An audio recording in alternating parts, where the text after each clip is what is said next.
Before me is the tree in the Promandal forest of Jammu, and the tree is having almost bare branches.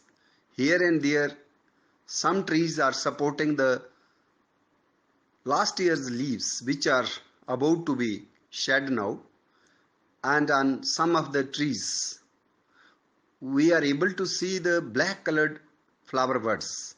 Yes, they have not opened yet, or sporadic flowering is there, but not that gregarious flowering. Once all these black colored buds, they will bloom, the whole tree will be put on fire. So this tree is popularly known as flame of the forest, a tree of fire. And even mythologically, tree has been found to be the one which was used by goddess of love, Kamadeva, to disturb the meditation of Lord Shiva.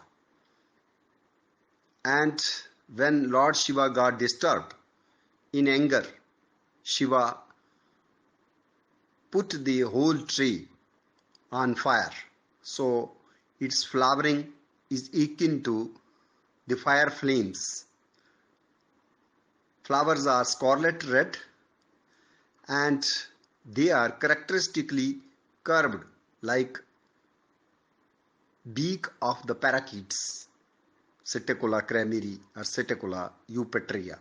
So Sanskrit scholars named this tree after the parakeets as Kinshuk, because in Sanskrit shuk means parakeet, parrot, and tree having scarlet red blossoms was named as Kinshuka. It has many other names, and one of the name is Palash in Hindi. Another name is Dhak. Its flowers are called as Tesu. In Dogri, the flowers are called as Tatue. Again, I think the word Tatue has come from Totue, as the flowers look like parrot beaks. It is called Kesudo or Khakara in Gujarati language.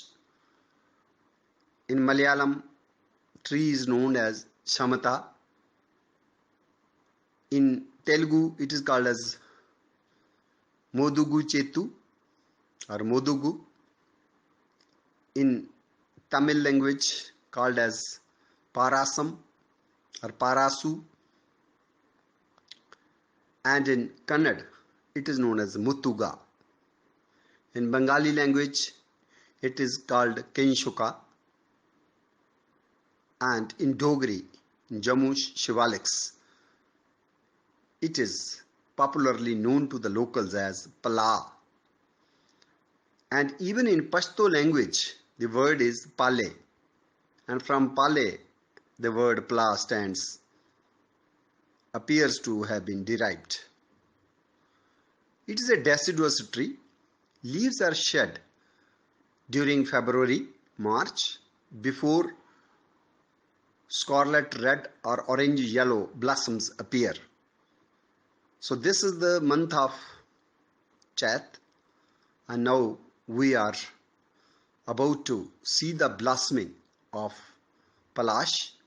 Maybe in another week's time we will see all these leaves will be shed and bare twigs will be laden with the beauty of fire flame like blossoms, and at that time the whole Shivalik will appear as if some kind of fire is blazing in the wilderness.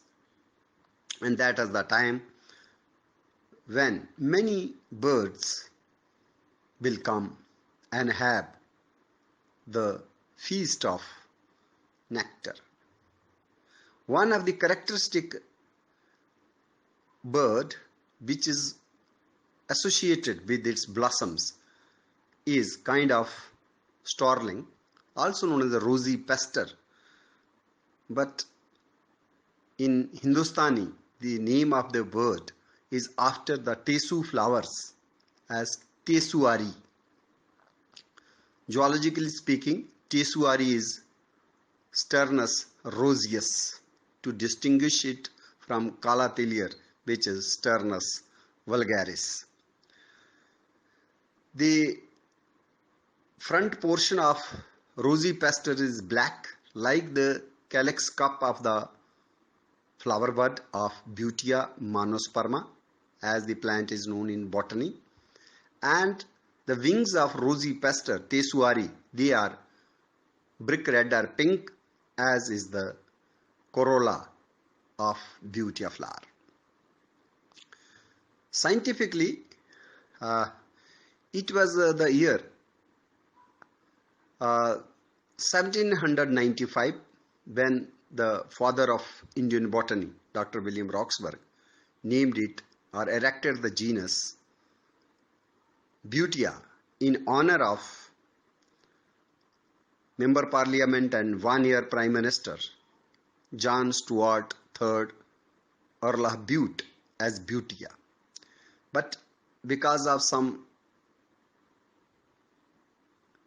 considerations, the name was considered as invalid, and valid genus publication was made subsequently in 1802 by another botanist, Carl Willdenow.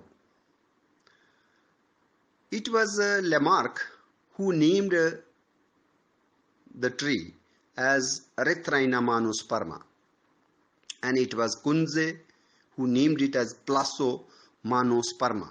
But ultimately, credit goes to Tawert, a German botanist, who named its binomial as Butea monosperma. So the old name is Butea frondosa because most of the times it is laden with leaves, leathery leaves, except for 1 month or so when it gets laden with flowers and there are no leaves. But present name is after the characteristic one-seeded pod, monosperma. Mono means one, sperma means seed. So this tree, named as Butea monosperma, belongs to the tribe Phaseoli, to which our Phaseolus vulgaris rajmash or Bigna unguiculata Raungi belongs. So this is a Fabaceae member having the characteristic papilionaceous corolla. Its beauty lies in the gregariousness of its flame-like flowers when leaves are shed.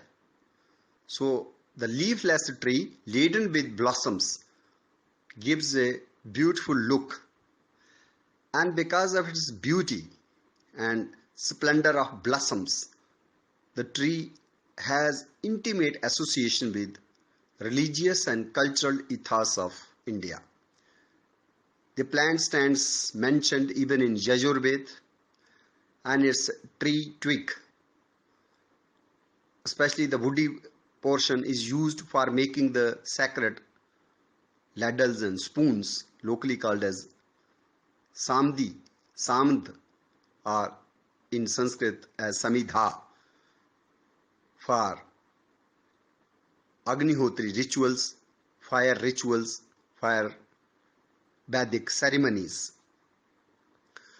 And from the word samidha, the word shamata is the Malayalam name for the tree.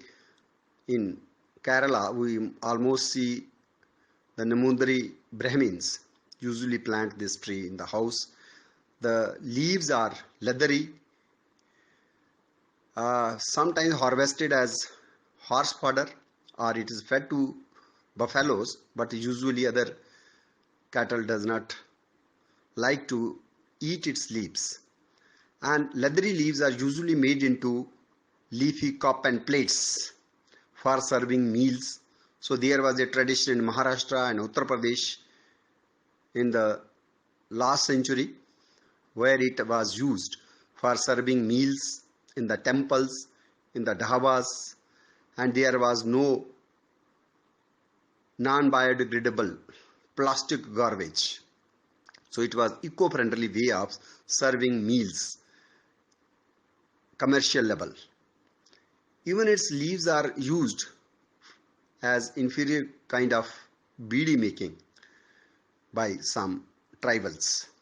Its gum is medicinal, which is called as Bengal kino, or also known as kamarkas or chunia gond, and it has the aphrodisiac properties. The wood is soft and used for inside the water. Inside the water it is very useful wood. So usually it is used in the well making, where it is to be kept underwater. Flowers are hepatoprotective, even useful in cancer therapy, and also to treat the urinary troubles.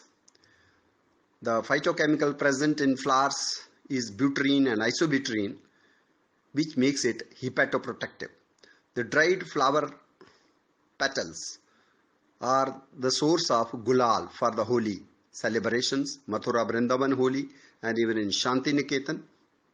Ravindranath Tagore mostly used the flower color of this tree as gulal for initiating the spring celebrations and the holy festivity. The leaves are alternate and they are composed of 3 leaflets, and it is presumed, so it's a kind of 3 gods reside on the 3 leaflets: Brahma, Vishnu and Mahesh. The tree is sacred to Hindus and even to Buddhists. This particular tree needs to be planted on a large scale in the city surroundings, in the biodiversity parks, roadside plantations. From Kathua to Udhampur, we can plant this particular tree as the tree is declining in the natural habitat. And many butterflies also use Butea monosperma as larval host plant, and this is also the host for the lac insect, Carya lacca. So even it is useful for the production of shellac. This is multi-purpose tree which is decorative, which is medicinal, which is religious, it has cultural sanctity, it is even useful for the control of mosquito breeding, as the eggs laid in its sticky sap, they do not develop into larvae. So it is also a kind of biocontrol for mosquitoes. This serves lac insect host, and the tree which I would recommend for everybody to try its plantation in the coming monsoon and add to the beauty of our surroundings. Before me is the tree in the Promandal forest of Jammu.